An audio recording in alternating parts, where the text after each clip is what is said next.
Ils ont été modifiés pour améliorer la viande. Oui, ils profitent du soleil.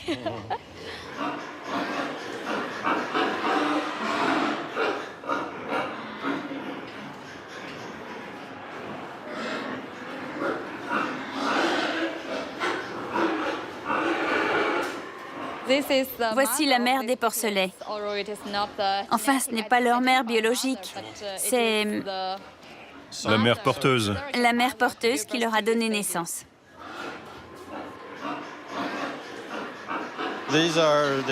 Ceux-là ont été génétiquement modifiés pour faire du diabète. C'est ça? Du diabète de type 2. D'accord.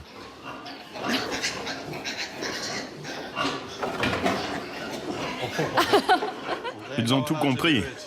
Oui.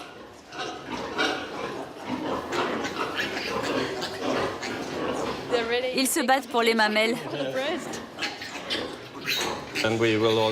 On a aussi fabriqué des porcs qui deviennent verts fluorescents lorsqu'ils sont exposés à une lumière ultraviolette. Ça permet de distinguer les cellules qu'on a ajoutées de celles de l'animal.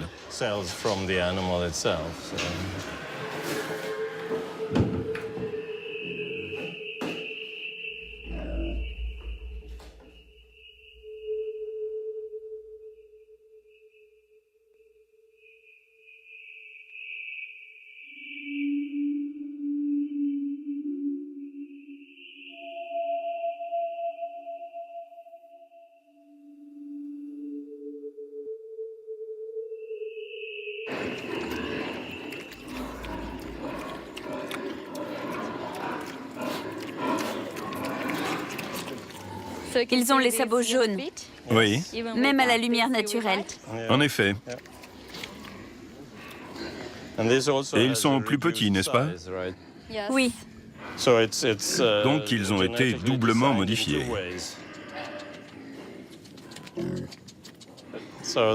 L'objectif, c'est d'obtenir un porc de la taille d'un rat? c'est notre but ultime.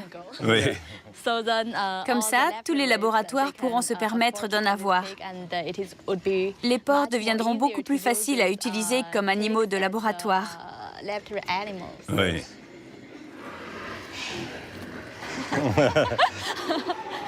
Il a peur de moi.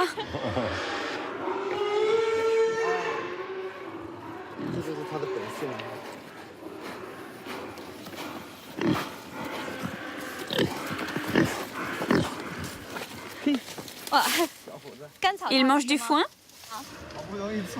Il a enfin le droit d'aller dehors. Alors il préfère manger de l'herbe. Normal.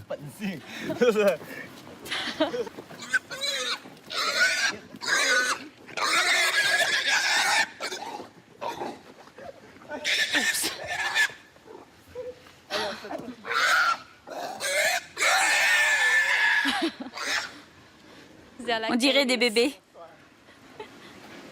Ce sont de vrais bébés.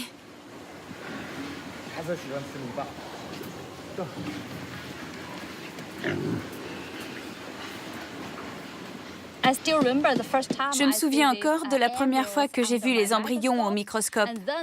Et 4 mois plus tard, ils étaient devenus des porcelets. À l'époque, je me suis dit, ces porcs étaient des embryons. C'est moi qui les ai fabriqués et je les ai observés au microscope. J'étais toute contente. Pourquoi? Parce que j'avais l'impression d'être leur mère.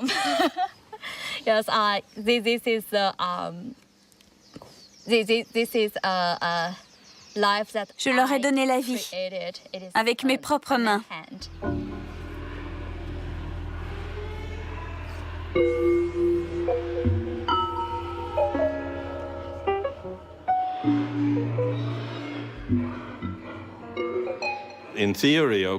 En théorie, bien sûr, on serait capable de cloner des êtres humains. À cet égard, l'homme n'est pas différent des autres mammifères. Mais notre société n'est pas prête à accepter l'existence de personnes clonées. À moins qu'il y ait un marché. Évidemment. Mais il y a toujours des gens qui nous contactent pour nous dire qu'ils sont tellement formidables qu'ils aimeraient être clonés.